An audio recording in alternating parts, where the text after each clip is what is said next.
सुदामा जी जैसी कथा है ईश्वरदास की। तो ईश्वरदास जी उनकी पत्नी, 2-4 बालक थे। ईश्वरदास जी बड़ी दीनहीन अवस्था में रहते थे, ज्यादा संपत्ति उनके पास थी नहीं। एक दिन बच्चे बहुत जोर जोर से रोने लगे, तो श्री ईश्वरदास जी ने अपनी पत्नी से कहा, ए भाई बालक क्यों रो रहे हैं, इनको शांत कराओ।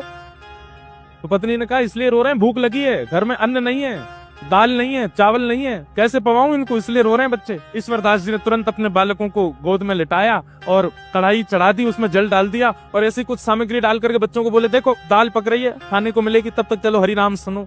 बालकों को हरिनाम हरि कथा सुनाते सुनाते सुनाते सुला दिया। ठाकुर जी से देखा नहीं गया। हम फिर लीला ऐसी कथा आती है, पत्नी ने ईश्वरदास जी से कहा कि आप नित्य की भक्ति संकल्प के साथ करना शुरू कर दो। ईश्वरदास जी बोले, क्या संकल्प करूं?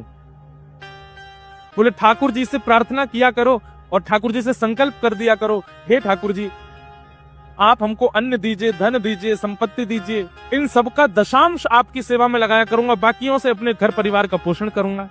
ऐसा संकल्पित होकर के भजन किया करो। ईश्वरदास जी संकल्प नहीं कर रहे थे। पत्नी से कहा, बोले अन्न रोटी मांगूंगा भगवान से भजन करके। अरे भजन करके ठाकुर जी को मांगूंगा, कभी अन्न जल नहीं मांग सकता, चाहे भूखा मर जाऊं, चाहे प्राण निकल जाए, पर अन्न जल रोटी कपड़ा घर मकान ये सब ठाकुर जी से नहीं मांगूंगा।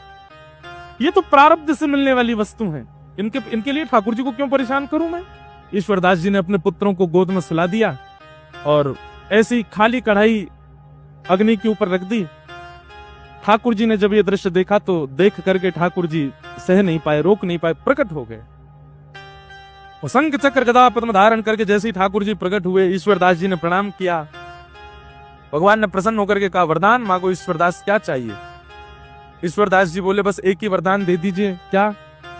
कि मेरी पत्नी के चित्त में, मेरे बच्चों के चित्त में और मेरे चित्त में आपसे मांगने के लिए जो भी इच्छाएं प्रकट हुई हैं वो सब खत्म हो जाएं। हम कुछ मांगे ही ना आपसे, मेरी पत्नी भी ना मांगे, मेरे बच्चे भी ना मांगे, मैं भी ना मांगू, हम चारों पांचों शून्य हो जाएं चित्त से। हम आपको देख लिए हैं, इसके बाद हम कुछ ना मांगे। ठाकुर जी इतने प्रसन्न हो गए ईश्वरदास से, ईश्वरदास को उठा करके स्वयं चूल्हा पे बैठे और चूल्हे पे बैठ के अपने हाथ से स्वयं ठाकुर जी ने खिचड़ी बनाई और खिचड़ी बना करके पत्नी बच्चे ईश्वरदास को पवाई अपने हाथ से बना करके।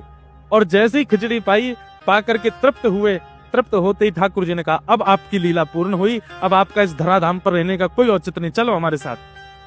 पत्नी, बच्चे, ईश्वरदास, और ईश्वरदास जी की पतली सी घोड़ी थी, मरी गिरी सी बेचारी, वो भी नहीं खा पी पाती थी, उसको भी ठाकुर जी ने मुक्ति प्रदान कर दी। सबको लेकर के ठाकुर जी वैकुंठ प्रस्थान कर गए।